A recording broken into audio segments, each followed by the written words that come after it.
So I have been looking forward to Dragon's Dogma 2 since I first heard about it. I was not a big fan of the original, but I really got into Dark Arisen. The game just felt so different from any other RPG I had ever played. And I have always loved my medieval aesthetics, and medieval time period is my favorite time period in history. But what really got me hooked were the trailers for Dragon's Dogma 2, showcasing the classes and how they worked. Especially for the class that I think is called Spectral Lancer or Astral Lancer. I don't exactly remember what it's called, but ever since I played Final Fantasy 15, teleport striking is one of my favorite subclass abilities in video games. Plus, being able to do that with a lance, nonetheless, and have the ability to distort time around you with your moves, that looked to be straight up my alley. I decided to pre-order the game on Steam since I had my computer upgraded. I wanted to play a new game on here instead of on my PS5, especially after putting almost 100 hours into Final Fantasy VII Rebirth. This was done before I knew about the PC issues, but I will get into that in my thoughts breakdown a little bit later.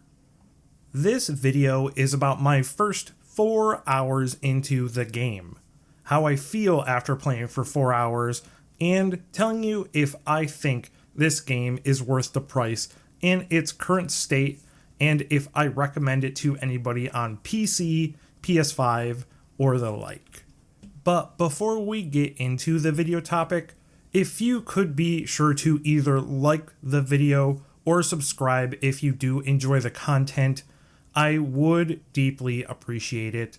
It really does help out the channel, and we are trying to get to our next goal of 500 subs by the end of May. I love making content for all of you, and I do want to continue to grow and make better videos for all of you. And I know a lot of you are waiting for my Baldur's Gate 3 video, and do not worry, it is still coming. It ended up being a lot longer than I expected it to be, so I wanted to get this video out first to have something on the channel in a good time frame from my last video. The video should be out in the next 3 weeks because it is a big video. A lot of stuff happened in the run, and you will honestly not want to miss it. Anyway, thank you so much for listening to my ramble. Let's get into the first impressions on Dragon's Dogma 2. The first thing I really want to get into is how amazing the character creator is. I love how the game released the character creator aside from the main game. This gives a lot of people the chance to create the character they want before they have the chance to get the game. Plus, the customization options are massive. There are so many images out there about people making characters from other media, almost 1-to-1. I myself, for my main playthrough, made a character who looks like myself if I got Witcher mutations from the Witcher universe. And I absolutely love it to death. And for my second character, I want to make a big, beefy lion man who relies on strength to win every encounter. I really just love this customization and how broad it is for everyone to get to use and just enjoy. Now, for the start of the game, it is a bit slow. The tutorial is kind of out of place, and it does feel a little bit off for the pacing, but that is just my personal opinion. There's just not a whole lot of context to what's going on. You're just this dude who's trying to move some rocks around. It is a little bit weird. But hopping into the game, this is where I really wanted to test the game's performance on PC. The game does not run the best on PC, and a lot of that comes down to NPCs in the game, since all pawns and NPC characters are so detailed and have so much in the background going on to them that it just puts a huge weight onto the CPU memory of the game, which in turn causes the game's performance to go down a little bit. A lot of people online say that killing NPCs will cause the performance to go up, so I wanted to test that out. I found a camp of 3 guards, so I wanted to test to see if my performance would go up since it was a little on the low side for the area I was in. I took them all out one by one to kind of just throw them in the river to see how it would impact frame rate once they were taken out. And honestly, once they were gone, I only really noticed a slight performance upgrade. It was not really enough for me to justify taking out more NPCs just for a 1 FPS upgrade. But I will say, for a game to release in this state is not okay. Capcom had stated that they were aware of the poor PC performance, and they still decided to release the game in this state. This is the reason that Jedi Survivor was so panned at launch. Game developers and game companies need to stop forcing games out the door when they are not ready. Game companies really need to start giving developers the time they need to make sure the game is ready to launch the way the game is intended to work. And if it is not ready, then we need to be okay with postponing that release date. AAA gaming companies really need to understand this, especially if we are going to be paying $70 for games going forward. Game companies have stated that it is to have higher quality, but at this point, I am not seeing it. We are now forcing more and more games out the door that are not finished and just asking for more money for them. And this is not okay. We really need to start holding companies like Capcom, EA, Square Enix, and more for their actions for just pushing games out when they are not ready. Now, in saying this, do not review bomb games. This is not how we get our message across for this. This just hurts the developer who made the game, and we need to just be more vocal about how we feel. We need to mention it in reviews if somebody is reviewing a game.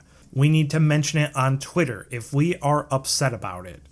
And influencers need to help bring these issues into the limelight instead of just praising the game for anything that they see. We really need to make sure that we are holding companies accountable for their actions instead of just generously clapping at them. We are not yes men, we are consumers, and people will listen to us if we give them the proper feedback. And I will say that I say all this with care and just wanting to have nice critical feedback for development companies. Because I will say, I absolutely love this game to bits. And this is really the only negative I have to say on this game. But I will not overlook how game companies now just think it's okay to make us pay more for games just to have even worse quality than we did at the start of 2020. I am just not here for it. Alright, now that my rant is over, that really is honestly the only negative thing I have to say about the game. I know a lot of people are mad at the microtransactions, but they're just kind of like the red orbs in DMC5. You can get the currency in-game, but if you don't want to farm for them, now you can just pay for it. I mean, it is what it is. You don't need to buy it, so it doesn't really rub me the wrong way. But the part I love most about this game is the combat. This is the first RPG I have ever played where I start out as a rogue and I feel like a rogue. I am fast, nimble, and have the abilities to get me out of trouble when I need it. Hell, you even have a solo leveling like dash attack, where you can just spam it and run around the opponent, dealing a bunch of small slashes in a short period of time. It does make it a little hard sometimes, since you can't lock on to opponents in this game, but honestly, you do get used to it very fast. This is one of the best combat systems I have ever played in a game, especially for rogue builds. I almost recommend to play this game for the combat alone. If you like hack and slash RPGs, you will really love this game. Being able to pick up opponents as they're knocked down is also hilarious. Throwing a goblin into the water to take him out quickly is brilliant game design, and I am surprised that the grab and hold mechanic has not made its way into more games like this. To give an example, I was in an encounter with a lot of goblins. I was having a lot of trouble since there were so many of them. I did die a couple of times, and I decided to kind of look around the battlefield to see if I was missing anything by cloaking myself as a rogue. As I explored, I found some explosive kegs on a cliff. Since I was hidden, I just threw them into the group of goblins, and I took a lot out of them just right then and there. I was rewarded for thinking of how the game's mechanics work, and I just felt so good finding this encounter and just doing all that. This game really rewards you for using its mechanics to the fullest, and it's just so nice. And to go along with the combat, I've always been a big fan of the pawn system ever since the first game and Dark Arisen. Getting to create your desired characters and have them be who you want them to be, and even getting to share them online so others can also enjoy them, is just a blast. You can make your whole party the Fellowship of the Ring and have them look pretty darn close to actually how the characters look, and it's just so great for role-playing or just getting to experience the game and how you want to experience it. Also, the pawns aren't dumb. They are very smart for NPCs. Mages will heal you if you are low on HP. They will exploit enemy weaknesses. They will even point out secrets and find gear or pick up items for you. It makes exploring a blast. They even just talk to you and have conversations with each other. And conversations that actually matter, like how a bridge is out, or how they're worried since we don't have a close range tank in the party yet, how cold it is, or how nice the weather is. It's like you're actually with a real group of adventurers exploring the world together. And honestly, on the topic of exploration, I personally like it a lot. I also really like the small fast traveling system they have. Gear is not cheap, but exploring and doing side quests along with just taking out enemy camps gets you lots of rewards.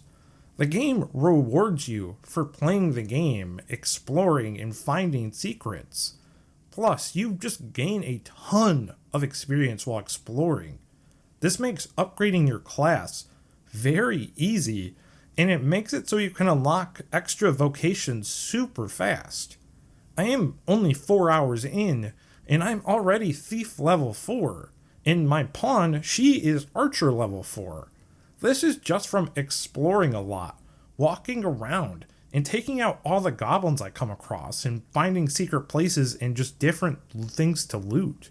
A lot of people will say, oh great, another open world game that just wants you to explore it, do nothing, not let you fast travel, it's just so boring.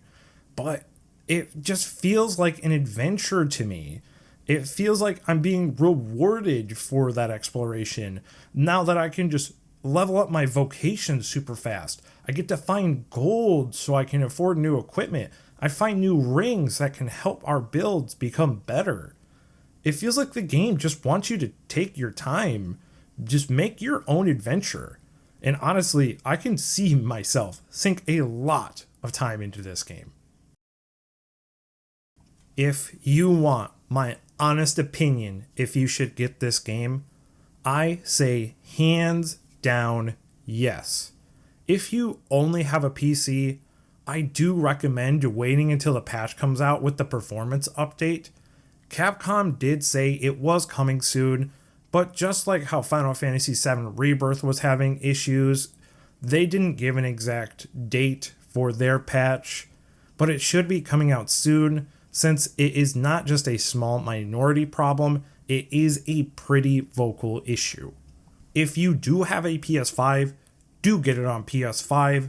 It does work the best there, and you don't have any performance issues that you do on any other spot that it is on for any other consoles, PC, and the like. This is in my top 3 games of the year so far, and I do not regret buying it, even in the current state it is in. I am looking forward to the many hours I get to put into this game, and I hope if you got to this point of the video, you can feel the same way if you are currently playing it too. If you did get to the end of the video, it does mean a lot to me. If you enjoyed it, again, please make sure you hit the like button and subscribe to the channel. Going forward, I'm going to have 2 types of video series. One that revolves around challenges or story-like content like my Baldur's Gate 3 video series I'm currently doing. And then I'm going to be doing these type of videos, which are the small, rambling impression videos like my older style videos from October to December before I switch from Pokemon content. I think having the consistent mix of content will be refreshing to both myself and you all. So if you do have any suggestions on what you would like to see next, I would love to hear from you.